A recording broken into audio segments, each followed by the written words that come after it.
Okay, this is really interesting. He's stating that this energetic loop looks like bipolar. So I first want to give the disclaimer that I am not a psychologist, nor have I studied psychology. These are all just intuitive downloads that I'm sharing with you guys. So please do not go and diagnose people off of this. But I think for us to have this conversation, we first must discuss what the horizontal line is. Just as the light and shadow are opposite points of energy, so is the toxic and healthy. And I'm actually going to do a little bit of editing to help you guys better understand what I'm meaning with these words. And here we go.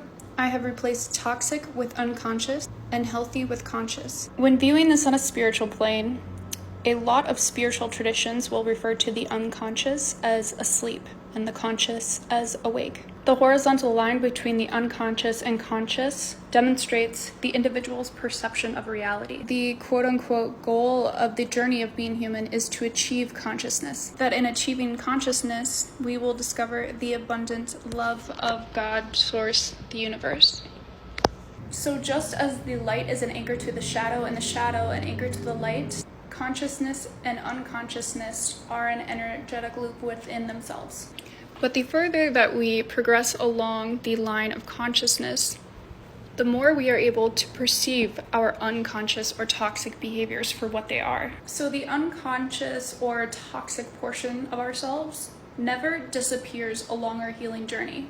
What actually happens is that we, through our journey of consciousness, are able to observe our toxic nature instead of being ruled by it. So going back to the main 4 quadrants, the lines represent moments of personal revelation and transformation, perhaps even spiritual awakening. Like I stated previously, this is an incredibly simplified overview of the feminine energy experience, that each quadrant has an infinite number of mini points of revelation. So it's actually more accurate to represent it this way, and even more accurately represented in this depiction, but to an infinite degree, which actually looks more like this. And when viewed at another angle, looks like this.